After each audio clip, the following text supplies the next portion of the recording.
ఎలా ఉన్నారు అందరూ? నేనైతే చాలా చాలా బాగున్నాను. మీరందరూ కూడా బాగుండాలని కోరుకుంటున్నాను. ఈరోజైతే మీతో కొన్ని డిఫరెంట్ మీల్ ప్రెప్ ఐడియాస్ అయితే షేర్ చేస్తానండి. సో మనకి ప్రాక్టికల్గా డైలీ లైఫ్లో చాలా బాగా యూజ్ అవుతాయన్నమాట ఒకసారి చేసి పెట్టుకుంటే. సో ఫస్ట్ వన్ వచ్చేసి ఉప్మా ప్రీమిక్స్ అండి. సో దీనికోసం ఏంటంటే మనం ఉప్మా రవ్వ తీసుకొని ముందు డ్రై రోస్ట్ చేసుకోవాలి. కొంచెం లైట్ షేడ్ మారేలాగా రోస్ట్ చేసుకుంటే సరిపోతుందండి. సో నేను 1/2 kg క్వాంటిటీ ఉప్మా రవ్వ తీసుకున్నాను. సో దీనికి తగ్గట్టుగా నేను కొలతలు చెప్తా ఉంటానన్నమాట. సో ఇంకా నెక్స్ట్ అదే కడాయిలో కొంచెం ఆయిల్ ఎక్కువ వేసుకోవాలండి. ఎందుకంటే మనం 1/2 kg తీసుకున్నాం కదా, ఒక 3 to 4 టేబుల్ స్పూన్స్ ఆయిల్ వేసుకుంటే సరిపోతుంది. దీనిలో మీకు పల్లీలు కావాలంటే పల్లీలు, జీడిపప్పు ఏదైనా ఫస్ట్ వేయించి పెట్టుకోవచ్చు. నేనైతే ఓన్లీ పల్లీలు వేయించి కొంచెం రంగు మారేలాగా, తెలుసు కదా మీకు, కొంచెం ఫ్రై అవుతే ఏంటంటే పల్లీలు మనం ఉప్మా చేసినప్పుడు టేస్ట్ బాగుంటుంది అనమాట. సో కొంచెం బ్రౌనిష్ షేడ్ వచ్చేదాకా పల్లీలు అయితే వేయించేసి పక్కన పెట్టుకోవాలి. అండ్ ఇదే ఆయిల్లో నెక్స్ట్ పచ్చిమిర్చి వేసుకోవాలండి. నేను ఒక 5 పచ్చిమిర్చి అలా తీసుకున్నాను అనమాట. కొంచెం కారం ఉండేవి, గ్రీన్వి మీకు తెలుసు కదా, లైట్ గ్రీన్వి కాకుండా డార్క్ గ్రీన్వి ఉంటాయి, కొంచెం కారం ఉంటాయి అనమాట. వాటిని కూడా మంచిగా ఫ్రై చేసుకోవాలండి. అంటే పచ్చి పచ్చిగా ఉండకుండా మంచిగా ఫ్రై చేసుకోవాలి. ఈ పచ్చిమిర్చి తీసి పక్కన పెట్టుకున్న తర్వాత ఇదే ఆయిల్లో ఒక మీడియం సైజ్ ఆనియన్ అయితే 2 తీసుకోండి. పెద్ద సైజ్ ఆనియన్ అయితే 1 తీసుకొని సన్నగా తరిగి అవి బ్రౌన్గా రావాలన్నమాట. అంటే మనం బ్రౌన్ ఆనియన్స్ రెడీ చేస్తాం కదా బిర్యానీ కోసం, అలా అనమాట. సో మీరు ఆనియన్స్ ఫ్రై చేసేటప్పుడు కొంచెం లైట్గా సాల్ట్ యాడ్ చేస్తే త్వరగా వేగిపోతాయి. సో ఈ విధంగా బ్రౌన్గా అయ్యేలాగా చూసుకొని వీటిని కూడా తీసి పక్కన పెట్టుకోవాలన్నమాట. నెక్స్ట్ ఇదే ఆయిల్లో నేను ప్రతిదీ సపరేట్గా ఎందుకు చేస్తున్నాను అంటే మనకి కరెక్ట్గా వేగుతాయి. అండ్ మనం ప్రిపేర్ చేసిన ఇన్స్టాంట్ ఉప్మా రవ్వ అనేది మనకి ఎక్కువ రోజుల వరకు నిల్వ ఉంటుందన్నమాట, బాగా ఫ్రై అవ్వడం వల్ల. సో అదే ఆయిల్లో ఒక 2 టేబుల్ స్పూన్స్ శనగపప్పు, 2 టేబుల్ స్పూన్స్ మినపప్పు, అలాగే ఒక 2 స్పూన్స్ ఆవాలు, ఒక 1 స్పూన్ జీలకర్ర, అలాగే ఒక 4 ఎండుమిర్చి అండ్ కొంచెం కరివేపాకు గుప్పెడు వేసేసుకొని వీటిని కూడా బాగా ఫ్రై చేసుకోవాలండి. సో కరివేపాకు కూడా ఏంటంటే పచ్చి లేకుండా ఉండాలన్నమాట. అంటే మనము అప్పుడే కడిగేసి వేయకుండా కొంచెం ఆరబెట్టుకొని వేసుకుంటే మంచిగా ఫ్రై అవుతుంది అనమాట. సో నిల్వ ఉండడానికి బాగుంటుంది. అండ్ ముందుగా ఫ్రై చేసుకున్న ఇంగ్రీడియంట్స్ అంతా ఇందులోనే యాడ్ చేసి ఒక 2.5 స్పూన్స్ సాల్ట్ వేసుకున్నానండి. బట్ నాకు ఉప్మా ప్రిపేర్ చేసిన తర్వాత కొంచెం సాల్ట్ తగ్గింది అనిపించింది. సో 1/2 kgకి నేను యూజ్ చేసే స్పూన్తో 3 స్పూన్స్ వేస్తే కరెక్ట్గా సరిపోయేది. సో 2.5 వేసాను. అంటే మీరు ఉప్పు తినేదాన్ని బట్టండి. మేము అంటే మరీ ఎక్కువగా తినము, తక్కువగా తినము, మీడియంగా తింటాము. సో 3 స్పూన్లు వేసుకుంటే బాగుంటుంది. అది అన్ని ఇంగ్రీడియంట్స్కి కలిసాక నెక్స్ట్ మనం ముందుగా రోస్ట్ చేసి పెట్టుకున్న ఉప్మా రవ్వ ఉంది కదండి, దాన్ని కూడా యాడ్ చేసుకొని మంచిగా కలుపుకోవాలన్నమాట. Stove off చేసేసేయాలి.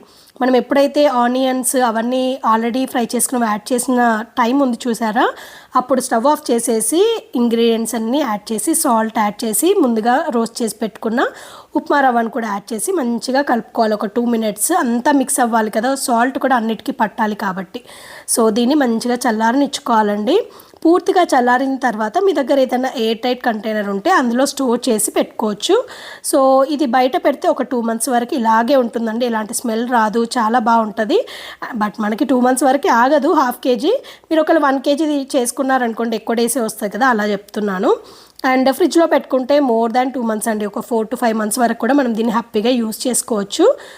So instant upma రవ్వ ఉంటే ఏంటంటే చాలా ఈజీ అండి. సో ఇక్కడ ఎలా చేయాలో చూపిస్తున్నాను. 1 కప్పు కొలతకి 3 కప్పుల వాటర్ వేస్తున్నాను. ఎందుకు అంటే మేము కొంచెం లిక్విడ్ లాగా ఉంటే, పల్చగా ఉంటే తింటామని చెప్పేసి, మరీ జారుగా ఉండదు, బట్ మీడియంగా ఉంటుంది. మీకు ఒకవేళ పొడి పొడి ఉప్మా కావాలి అంటే 1 కప్పుకి 2 కప్పులు వేసుకోండి, వాటర్ సరిపోతుంది. సో ఇలా జస్ట్ బాయిలింగ్ వాటర్లో మనం రెడీ చేసుకున్న ప్రీమిక్స్ని యాడ్ చేసి ఉండలు లేకుండా కలుపుకుంటే ఒక 1 minute మాకు ఉప్మా అయితే రెడీ అయిపోతుందండి. సో కంటిన్యూస్గా కలపాలండి. మీకు తెలిసిందే కదా, ఉప్మా రవ్వ తొందరగా ఉండలు కడుతుందన్నమాట. సో అందుకోసం అని చెప్పేసి కంటిన్యూస్గా కలిపామనుకోండి దగ్గర పడిపోతుంది. మనకి కన్సిస్టెన్సీ ఎంత కావాలి అనేది తెలిసిపోతుంది కదా, ఆ టైంలో మనం దాన్ని స్టవ్ ఆఫ్ చేసి లిడ్ పెట్టేసామనుకోండి మంచిగా ఉడికిపోతుంది అనమాట. సో చాలా బాగుందండి. నేను రెడీ చేశాను కదా, అంటే రెగ్యులర్గా మేము ఉప్మా చాలా తక్కువగా తింటాం యాక్చువల్గా. బట్ అప్పటికప్పుడు ఎప్పుడో చేయాలి అనిపించినప్పుడు చేయాలి అంటే ఇది ఒక పెద్ద ప్రాసెస్ లాగా అనిపిస్తుంది నాకు. ఉప్మా కోసం ఇవన్నీ కట్ చేసి చేయాలి కదా, ఈజీయే బట్ ఏదో అదొక ప్రాసెస్ లాగా అనిపిస్తుంది. అందుకోసమే ఇలా చేసి డబ్బాలో పెట్టుకున్నాం అనుకోండి, ఏదైనా బ్రేక్ఫాస్ట్కైనా లేదు డిన్నర్కైనా లేదు బయటికి వెళ్ళి వచ్చినప్పుడు ఏదైనా ఫాస్ట్గా చేసేసుకొని కొంచెం తినేద్దాం అనిపించినప్పుడు ఇలాంటిది ఒకటి మనకి ఇంట్లో ఉంటే జస్ట్ బాయిలింగ్ వాటర్ యాడ్ చేసి చేసేసుకోవచ్చు. అండ్ ఇలా కాకుండా మనము జనరల్గా హాస్టల్లో ఉండే పిల్లలకి వాళ్ళకైతే జస్ట్ మనం 1 కప్ ఉప్మా రవ్వకి 2 కప్స్ వాటర్ యాడ్ చేసి లిడ్ పెట్టేస్తే, హాట్ వాటర్ అనమాట, యాడ్ చేసి లిడ్ పెట్టేస్తే రెడీ అయిపోతుందండి ఉప్మా. సో అలా కూడా చేసుకోవచ్చు. అండ్ నెక్స్ట్ వచ్చేసి నేను ఎవ్రీ మంత్ ఒక రాగి అనేది 1 కేజీ పిండి అయితే రెడీ చేసి పెట్టుకుంటానండి. అది కూడా స్ప్రౌటెడ్ రాగి పిండి అనమాట. సో నేను అందుకోసమే ఇది మీల్ ప్రెప్ వీడియోలో మీకు యాడ్ చేశాను. సో స్ప్రౌటెడ్ రాగి పిండి అనేది చాలా హెల్దీ అండి. అండ్ దట్టు ఉమెన్కి అయితే చాలా ఇంపార్టెంట్ అనమాట. సో 35 అబోవ్ ఉన్న వాళ్ళకైతే ఇంకా మస్ట్ అని చెప్పాలి. కాల్షియం ఉంటుంది, అన్నీ ఉంటాయి ఇందులో, చాలా డిఫరెంట్ మినరల్స్ ఉంటాయి కాబట్టి మీ డైట్లో ఇంక్లూడ్ చేసుకుంటే చాలా మంచిది. సో నేను కేజీ రాగులను తీసుకొని బాగా నీట్గా వాష్ చేసేసుకొని ఒక 9 to 10 అవర్స్ అయితే సోక్ చేసుకున్నానండి. అంటే మార్నింగ్ సోక్ చేస్తే నైట్ తీసేసి బాగా వాష్ చేసి వాటర్ అంతా డ్రైన్ చేసిన తర్వాత ఏదైనా కాటన్ క్లాత్లో కట్టేసుకొని ఒక గిన్నెలో పెట్టి మూత పెట్టాలండి. ఇంకా దాన్ని కదపకుండా ఒక 2 days వరకు అలాగే ఉంచామనుకోండి, ఇలా మంచిగా స్ప్రౌటింగ్ అవుతుంది.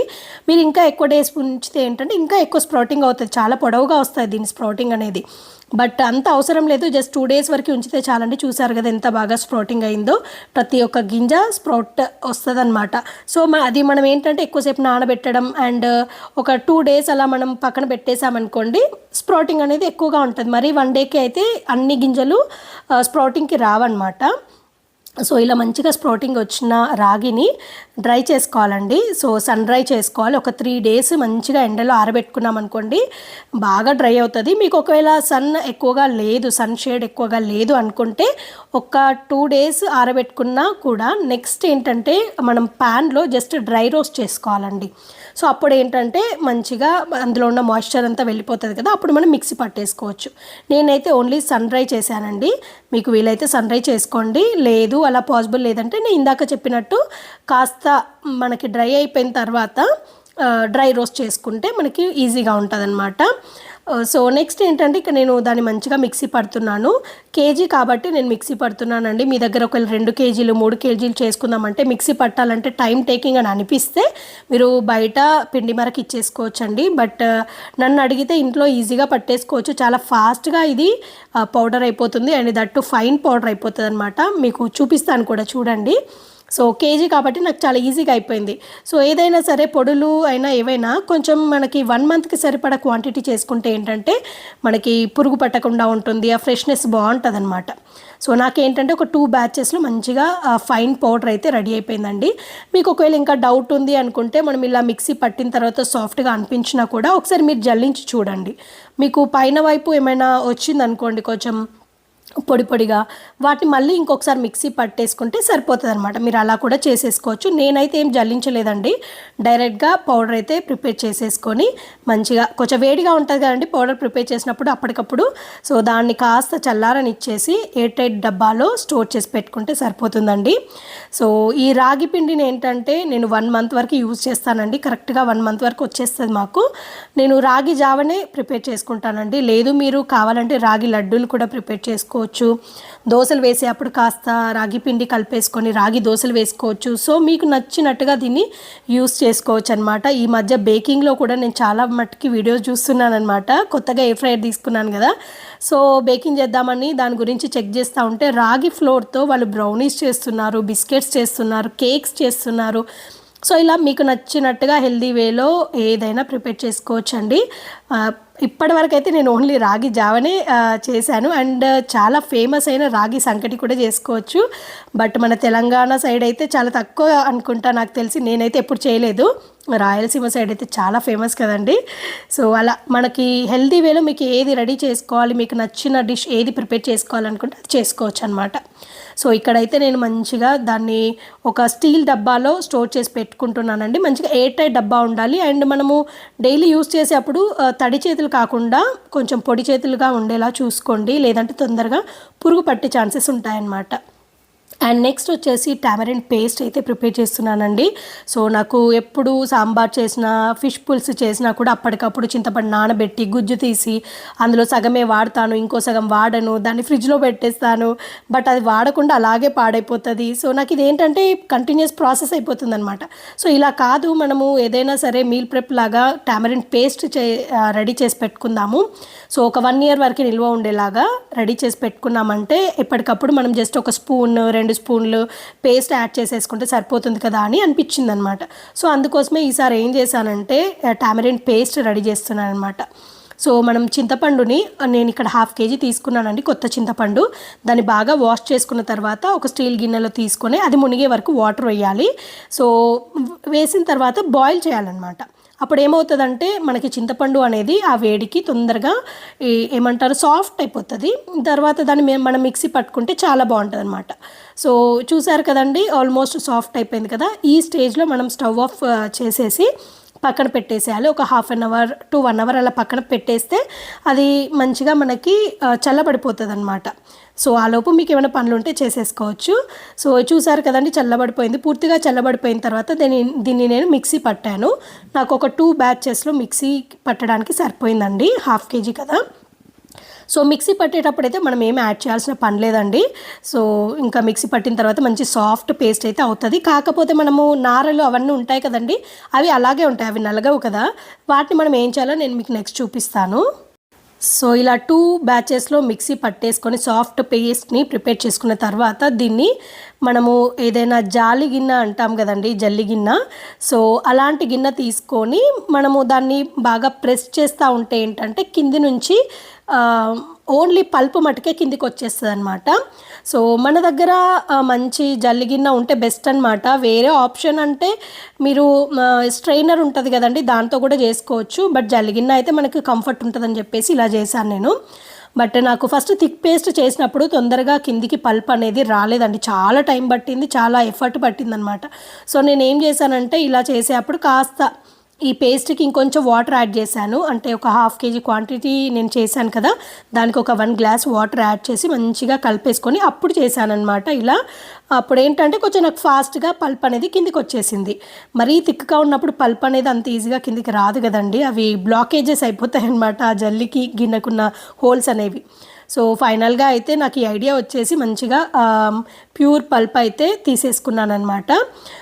సో మనకి టామరిన్ పేస్ట్ అనేది తొందరగా రావట్లేదు కిందికి అని అనిపించినప్పుడు మనం వాటర్ యాడ్ చేసాం కదా, బట్ అది మరీ ఎక్కువ క్వాంటిటీ యాడ్ చేయకూడదండి. ఎందుకంటే మరీ పల్చగా అయిపోయింది అనుకోండి పల్ప్, మనం ఎక్కువసేపు దాన్ని మరగబెట్టాల్సి వస్తుంది. అది కొంచెం దగ్గర పడాలి కదా మనము మరగబెట్టినప్పుడు. సో మీకు టైం అనేది అక్కడ ఎక్కువ తీసుకుంటుంది అనమాట. సో అందుకోసం అని చెప్పేసి మీకు ఎంత వీలైతే అంత థిక్ పేస్ట్ పల్ప్ బయటికి తీయడానికి ట్రై చేయండి. బట్ మీకు చాలా ప్రాబ్లం అనిపిస్తుంది అన్నప్పుడే కొంచెం వాటర్ యాడ్ చేసుకుంటూ పల్ప్ అనేది బయటికి తీయాలి. బట్ మరీ అదే పనికి ఎక్కువ వాటర్ యాడ్ చేస్తే బాగా పల్చగా అయిపోయి మనకి అది ఉడికించేటప్పుడు చాలా టైం పడుతుంది, అది చాలా పెద్ద ప్రాసెస్ అయిపోతుంది అనమాట. సో ఫైనల్గా నేను ఒక పెద్ద కడాయి తీసుకొని అందులో పల్ప్ యాడ్ చేసేసానండి. దానిలో ఒక 3 to 4 table spoons oil add చేస్తే బెటర్ అనమాట. ఎందుకంటే మనం ఆయిల్ అండ్ సాల్ట్ అలాగే పసుపు కూడా యాడ్ చేస్తాము. ఆయిల్, సాల్ట్, పసుపు ఈ 3 యాడ్ చేయడం వల్ల ఏంటంటే మనకి పల్ప్ అనేది నిల్వ ఉండడానికి ఒక ప్రిజర్వేటివ్ లాగా పనిచేస్తుంది అనమాట. సో చూసారు కదండి, బట్ ఇది కుక్ చేసే అప్పుడే ఉంటుందండి అసలు టాస్క్. అది మనం కలుపుతూ ఉన్నప్పుడు ఏంటంటే ఏమంటారు ఇలా చిల్లుతూ ఉంటుంది అనమాట పైకి. సో మీకు వీలైతే లోతు గిన్నె పెట్టుకోండి, మీకు కనిపిస్తుంది కదా, నేను జస్ట్ అది పెట్టి ఒక 2 minutes కూడా అవ్వలేదు. సో చాలా డిఫికల్ట్ టాస్క్ అనమాట. సో మీ దగ్గర లోతు గిన్నె ఉంటే అది పెట్టండి. నేను అసలు ఐడియా లేదు, మర్చిపోయాను అనమాట. ఇలా పల్ప్ అనేది చిల్లుతుందనేది తెలుసు, బట్ నేను లాస్ట్ మూమెంట్లో మర్చిపోయాను. సో ఇలాంటి పెద్ద కడాయి పెట్టాను. హైట్ ఎక్కువ ఉన్నది కనుక మీరు తీసుకుంటే ఏంటంటే అది చిల్లడం ఆ గిన్నె వరకే అయిపోతుంది కాబట్టి మనకు బయట కిచెన్లో స్టవ్ పైన పెద్దగా పడదనమాట. బట్ నేనేం చేశానంటే ఇంకా లిడ్ పెట్టేస్తాం కదా, లిడ్ పెట్టేసి కలిపేటప్పుడు జస్ట్ కొంచెమే లిడ్ ఓపెన్ చేసుకుంటూ మెల్లిమెల్లిగా కలుపుకుంటూ అలా చేశానమాట. కొంచెం నాకు డిఫికల్టీగానే అనిపించింది, ఎందుకంటే ఊరికే మన కంప్లీట్ లిడ్ ఓపెన్ చేస్తేనే కదా బాగా మనము కలపగలం. సో కంప్లీట్గా థిక్ పేస్ట్ అయితే రెడీ చేసి పెట్టేసుకున్నానండి. దీన్ని పూర్తిగా చల్లారనిచ్చిన తర్వాత గ్లాస్ బాటిల్స్లో స్టోర్ చేసుకోవాలన్నమాట. సో నా దగ్గర నేను రెగ్యులర్గా వాడే కాఫీ బాటిల్స్ ఉన్నాయన్నమాట, డేవిడ్ ఆఫీ. ఇవి నేను ఎవ్రీ మంత్ వాడుతూ ఉంటాను కాబట్టి బాటిల్స్ నా దగ్గర చాలానే ఉంటాయి. సో ఇలాంటి వాటి కోసం నేను యూజ్ చేస్తూ ఉంటానన్నమాట. నాకు ఏంటంటే ఒక 2 బాటిల్స్ పైన థర్డ్ బాటిల్ ఒక 3/4 వరకు నిండిందనమాట, 1/2 kg క్వాంటిటీకి. సో చాలా బాగా వచ్చింది. ఇంకా నాకు ఇదైతే ఆల్మోస్ట్ 1 year వరకు వస్తుందండి. వీటినంట బయట కూడా మనం స్టోర్ చేసి పెట్టుకోవచ్చు అంట అండి, బట్ నల్లగా అవుతుంది అంతే తప్ప ఏం పాడవదంట. బట్ ఎందుకు రిస్క్, మనం హ్యాపీగా ఫ్రిడ్జ్లో పెట్టుకున్నాం అనుకోండి, ఎప్పుడు కావాలంటే అప్పుడు 1 స్పూను 2 స్పూన్లు అలా యాడ్ చేసేసుకుంటే సరిపోతుంది అనమాట. సో ఇంకా నాకు సాంబార్ చేసిన, ఫిష్ పులుసు చేసిన, ఏది చేసినా కూడా టామరిన్ పేస్ట్ కోసం ఇంకా ఆలోచించాల్సిన పని లేదనమాట. ఎప్పటికప్పుడు ఫటాఫట్ యూజ్ చేసుకొని హ్యాపీగా కుకింగ్ చేసుకోవచ్చు. అండ్ నెక్స్ట్ వచ్చేసి బొబ్బర్లు అండి. మేమైతే వీటిని బొబ్బర్లు అంటాము. మీరు ఏమంటారు మీ సైడ్ నాకు తెలియదు, మీకు వేరే పేరేమైనా ఉంటే చెప్పండి, నాకు కమెంట్ సెక్షన్లో షేర్ చేయండి. సో వీటిని నీట్గా వాష్ చేసుకొని ఒక 6 to 7 hours మంచిగా నానబెట్టుకోవాలండి. నానబెట్టిన వాటిని ప్రెషర్ కుక్కర్లో, అంటే మంచిగా వాష్ చేసిన తర్వాత ప్రెషర్ కుక్కర్లో తీసుకొని అవి నిండుగా, అంటే బొబ్బర్లు మంచిగా మునగాలన్నమాట, మునిగేలాగా వాటర్ యాడ్ చేసేసుకొని 1 స్పూన్ సాల్ట్ యాడ్ చేసేసి ప్రెషర్ కుక్ చేయాలి. ఒక 2 విజిల్స్ హై ఫ్లేమ్లో ఇస్తే సరిపోతుందండి. ఈ బొబ్బర్లు ఏంటంటే చాలా ఫాస్ట్గా ఉడికిపోతాయి, అందుకోసమని. సో 2 విజిల్స్ ఇచ్చాక చూసారు కదండి, బాగా ఉడికిపోయింది. దీన్ని ఏదైనా స్ట్రైనర్లో పెట్టేసుకొని వాటర్ అంతా డ్రైన్ అయిపోయేలాగా చూసుకొని కంప్లీట్గా చల్లబడ్డాక ఇలాంటి డబ్బాలో తీసేసుకొని రిఫ్రిజిరేట్ చేసుకోవాలన్నమాట, ఫ్రీజర్లో పెట్టేసుకోవాలన్నమాట. సో ఫ్రీజర్లో పెట్టేసుకుంటే మనకి ఎప్పుడు కావాలంటే అప్పుడు కుకింగ్కి యూస్ చేసుకోవచ్చు. మేమేంటంటే ఎక్కువగా వీటిని పోపు వేసుకొని తింటామండి, నైట్ టైమ్స్, ఈవినింగ్ టైమ్స్ అలా. సో దానికోసం ఏంటంటే ఒక ఫ్రై ప్యాన్ తీసుకొని ఆవాలు, జీలకర్ర, పచ్చిమిర్చి, కరివేపాకు అండ్ ఆనియన్ కూడా యాడ్ చేసేసుకొని మంచిగా ఫ్రై చేసుకోవాలన్నమాట. దీనికి పెద్దగా ఆయిల్ ఎక్కువేం పట్టదు. కొంచెం సాల్ట్ యాడ్ చేస్తే ఏంటంటే తొందరగా ఫ్రై అవుతుంది. సో ఇవి మంచిగా ఫ్రై అయిన తర్వాత కొంచెం పసుపు, కొంచెం అల్లం వెల్లుల్లి పేస్ట్, అంటే ఒక హాఫ్ స్పూన్ యాడ్ చేస్తే సరిపోతుంది. యాడ్ చేసేసుకొని మనం ముందుగా రెడీ చేసి పెట్టుకున్నాం కదండి బొబ్బర్లు, ఉడికించి పెట్టుకున్నాం కదా, సో వాటిని యాడ్ చేసుకోవాలన్నమాట. అండ్ కారము, ఉప్పు, ధనియాల పొడి, అలాగే కొత్తిమీర ఫైనల్గా యాడ్ చేసుకోవాలి. అంతే, సింపుల్ అనమాట. అన్నీ కలిపేసుకొని ఒక 5 minutes మంచిగా ఫ్రై చేసుకున్నాం అనుకోండి, సూపర్ ఉంటుంది అనమాట. అండ్ ఈ బొబ్బర్లు ఇలా మనం చేసుకున్నాం కదా, దీనికి మటన్ సూప్ లేదంటే మీ ఇంట్లో చికెన్ సూప్ అలా ఉందనుకోండి, దాన్ని కలుపుకొని తినండి, సూపర్ ఉంటుందండి. మా తెలంగాణలో అయితే ఇలా ఏదైనా అకేషన్స్ ఉన్నప్పుడు దేవుళ్ళని చేస్తారు, అండ్ పెళ్ళిళ్ళు, కొన్ని ఫంక్షన్స్ ఉంటాయన్నమాట, అలాంటి టైంలో ఇలా చేస్తూ ఉంటారు ఇలాంటి డిష్. ఇది బొబ్బర్లు చేసేటప్పుడు ఇందులో చికెన్ పీసెస్ కూడా కలిపి చేస్తూ ఉంటారనమాట, అంటే వండిన చికెన్. సో అలా కూడా చాలా బాగుంటుంది. తెలంగాణ వాళ్ళు ఎవరైనా ఉంటే మీకు క్యాచ్ చేస్తారు ఈజీగా ఈ పాయింట్ని. సో అలా అనమాట, చాలా బాగుంటుందండి. మటన్తో చికెన్తో అయితే సూపర్గా ఉంటుంది అనమాట. సో బొబ్బర్లు ఇలా మేము రెగ్యులర్గా ఇలా తింటూ ఉంటాం, మంచి ప్రోటీన్ సోర్స్ కదా.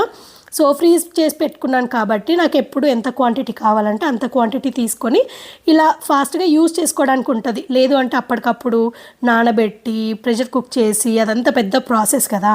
సో ఇలా మనం ఒకేసారి ఆ పెద్ద ప్రాసెస్ చేసి రిఫ్రిజిరేట్ చేసి పెట్టుకున్నాం అనుకోండి, హ్యాపీగా ఎప్పుడంటే అప్పుడు మనం కావాల్సినట్టుగా వీటిని యూజ్ చేసుకోవచ్చు అనమాట.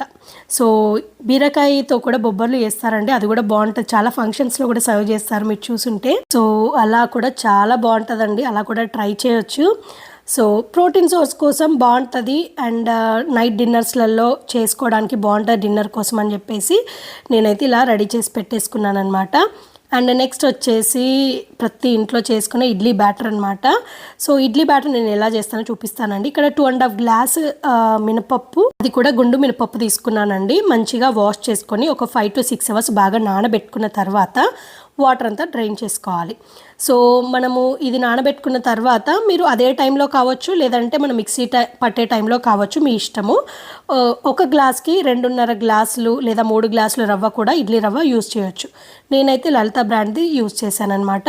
సో దీన్ని కూడా మంచిగా వాష్ చేసేసుకొని నానబెట్టుకోవాలన్నమాట. అండ్ అటుకులు కూడా నేను నానబెట్టి వేస్తానండి, ఎందుకంటే ఇడ్లీలు సాఫ్ట్గా, వైట్గా చాలా బాగా వస్తాయి, టేస్ట్ కూడా చాలా బాగుంటుంది అనమాట. సో ఇక్కడ మినపప్పు నానిపోయింది కదండి, దీనిలో వాటర్ అంతా డ్రైన్ చేసేసుకొని ముందుగా నానబెట్టి పెట్టుకున్న అటుకులు కూడా యాడ్ చేసుకొని మిక్సీ పట్టాలన్నమాట. సో మిక్సీ పట్టేటప్పుడు మరీ ఎక్కువ వాటర్ యాడ్ చేయొద్దండి, ఎందుకంటే అది మరీ పల్చగా ఉండకూడదు ఇడ్లీ పిండి, అలా అని మరీ గట్టిగా ఉండకూడదు.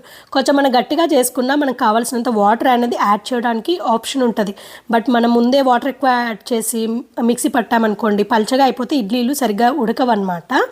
సో అందుకోసం అని చెప్పేసి మంచి సాఫ్ట్ పేస్ట్ అయితే నేను రెడీ చేసి పెట్టుకున్నాను. దాన్ని ముందుగా నానబెట్టి పెట్టుకున్న ఇడ్లీ రవ్వలో యాడ్ చేస్తున్నాను.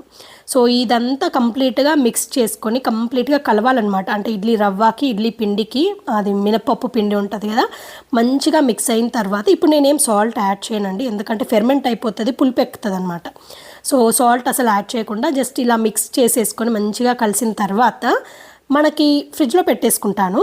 ఒకవేళ రేపు నేను ఇడ్లీ చేసుకోవాలి అనుకున్నాను అనుకోండి మార్నింగ్, ఈరోజు ఈవినింగ్ నాకు కావాల్సినంత పిండి పక్కన పెట్టుకొని ఫెర్మెంట్ చేసుకొని యూజ్ చేసుకుంటాను అనమాట. సో అలా చేసుకుంటే ఎక్కువ రోజులు నిల్వ ఉంటుంది ఫ్రిడ్జ్లో. మనకు కావాల్సినప్పుడు ఫ్రెష్గా పిండి తీసుకొని ఫెర్మెంట్ చేసుకొని ఇడ్లీ చేసేసుకోవచ్చు అనమాట. అండ్ నెక్స్ట్ వచ్చేసి సున్నుండలు మీల్ ప్రిప్ అండి. సో సున్నుండలు కూడా మీల్ ప్రెప్ చేస్తారంటే చేసుకుంటారనమాట. సో ఎక్కువ క్వాంటిటీలో మనం సున్నుండలకు కావాల్సిన పిండి రెడీ చేసి పెట్టుకున్నాం అనుకోండి, మనము 1 మంత్ 2 మంత్స్ ఆర్ 3 మంత్స్ వరకు కూడా ఆ పిండిని యూజ్ చేసి సున్నుండలు చేసుకోవచ్చు. సో సున్నుండలకి ఏంటంటే నేను ఇక్కడ కేజీ క్వాంటిటీ చూపిస్తున్నానండి. కేజీ గుండు మినపప్పుకి ఒక గుప్పెడు బియ్యం యాడ్ చేసి మంచిగా రోస్ట్ చేసుకోవాలి. ఇలా కొంచెం బ్రౌనిష్ షేడ్ అయిపోయి మంచి స్మెల్ వస్తుంది. సో డ్రై రోస్ట్ చేసుకోవాలన్నమాట. చేసుకున్న తర్వాత నేను ఇక్కడ బెల్లం క్వాంటిటీ అనేది అందాదా వేస్తానండి. సో కప్పు కొలతనే ఏం వేయను, దట్టు మేము స్వీట్నెస్ కొంచెం తక్కువగా తింటాం కాబట్టి సో మాకు కావాల్సినంత స్వీట్నెస్ అడ్జస్ట్ చేసుకుంటూ చేస్తామన్నమాట. మీరు సున్నుండలు కావాలంటే షుగర్తో చేసుకోవచ్చు, లేదంటే బెల్లంతో చేసుకోవచ్చు. బట్ బెల్లంతో చేసుకుంటే అది ఇంకా హెల్దీ అనమాట. షుగర్తో చేసుకుంటే కాఫ్ కోల్డ్ అవన్నీ వస్తాయి, అండ్ అంత పెద్ద హెల్దీ కాదు కదా. మనం ఇంత కష్టపడి సున్నుండలు చేసినప్పుడు బెల్లం యాడ్ చేస్తే ఇంకా మంచిదన్నమాట, ఎంతో కొంత బెస్ట్ కదా, అలా అనమాట. సో బెల్లం తురుము అయితే పెట్టేసుకున్నాను, అండ్ మినపప్పు కూడా మంచిగా వేయించి పెట్టేసుకున్నాను కదండి. చల్లబెట్టుకోవాలి. సో కంప్లీట్గా చల్లారిన తర్వాతే మనం మిక్సీ పట్టాలన్నమాట. సో ముందు ఏం చేయాలి అంటే మినపప్పును మంచి ఫైన్ పౌడర్ లాగా మిక్సీ చేసుకోవాలండి. దాని తర్వాత బెల్లం యాడ్ చేయాలి. అది కూడా ప్రాసెస్ ఎలాగో నేను చూపిస్తాను. సో నేను తీసుకున్న కేజీ మినపప్పు నాకు ఒక 2 బ్యాచెస్లో మంచిగా ఫైన్ పౌడర్ అయితే రెడీ అయిపోయిందండి. చాలా ఈజీ అనమాట, మనం ఇంట్లోనే చేసేసుకోవచ్చు. లేదు మీరు 2 కేజెస్ 3 కేజెస్ చేసుకోవాలి అనుకోండి, మీరు ఇంట్లోనే మంచిగా వేయించేసి పెట్టుకొని చల్లారిన తర్వాత ఏమంటారు పిండి మర దగ్గరికి వెళ్ళి పిండి పట్టించుకోవచ్చు అనమాట. సో సున్నుండలకు కావాల్సింది పౌడర్ రెడీ అయిపోతుంది కదా, అప్పుడు మీరు దాన్ని ఇంటికి తీసుకొచ్చి దానిలో బెల్లం యాడ్ చేసుకొని మళ్ళీ ఒకసారి మిక్సీ పడితే అది సున్నుండలో ప్రీమిక్స్ రెడీ అయిపోతుంది అనమాట. సో మీరు ఎప్పుడు కావాలంటే అప్పుడు గీ యాడ్ చేసుకొని సున్నుండలు రెడీ చేసుకోవచ్చు. సో ఇక్కడ నేనైతే మంచి ఫైన్ పౌడర్ అయితే రెడీ చేసేసుకున్నాను అనమాట. చాలా ఈజీగా ఫాస్ట్గా అయిపోతుందండి. మీకు మళ్ళీ దీన్ని జల్లించుకోవడం అదంతా కూడా ఏమీ అక్కర్లేదనమాట. మీకు మరీ అంత డౌట్ ఉంటే మటుకి ఒకసారి పౌడర్ చేసిన తర్వాత అంతా జల్లించుకోండి. మీకు ఏదైనా పైన కొంచెం హార్డ్ మెటీరియల్ మిగిలింది అనిపిస్తే మళ్ళీ ఒకసారి ఫైన్ పౌడర్ చేసుకుంటే సరిపోతుంది. చూసారు కదండి ఎంత మంచి ఫైన్ పౌడర్ వచ్చిందో. సో ఇప్పుడు ఏం చేయాలంటే మన దగ్గర ఉన్న మినపప్పు పిండి ఉంది కదా పౌడర్, దాన్ని కొంత క్వాంటిటీ యాడ్ చేసి మీకు కావాల్సినంత క్వాంటిటీ బెల్లం అనేది యాడ్ చేయాలి. యాడ్ చేసి మళ్ళీ ఇంకొంచెం క్వాంటిటీ పౌడర్ యాడ్ చేయాలి. సో ఇలా వేయడం వల్ల ఏంటంటే బెల్లం అనేది పౌడర్కి కరెక్ట్గా మిక్స్ అవుతుంది అనమాట. ఎక్కడ మనకి ముద్ద కట్టడం అలాంటి ప్రాబ్లం ఉండదన్నమాట, చాలా బాగా వస్తుంది. సో ఇలా మనం చేసి మిక్సీ పట్టిన తర్వాత అప్పుడు మీరు ఒకసారి స్వీట్నెస్ చూసుకోండి. నేనేంటంటే ఫస్ట్ ఒక గుప్పడి బెల్లం వేశాను. సో స్వీట్నెస్ చూసుకొని ఓకే బాగుందా లేదా అని చెక్ చేసుకొని నాకు కొద్దిగా చప్పగా అనిపించింది అనుకోండి, అప్పుడు ఇంకొంచెం క్వాంటిటీ బెల్లం యాడ్ చేస్తానన్నమాట. సో అలా చేసేసుకొని ఫైన్ పౌడర్ మళ్ళీ రెడీ చేసేసుకొని ఇంకొక బౌల్లోకి షిఫ్ట్ చేసుకున్నాను.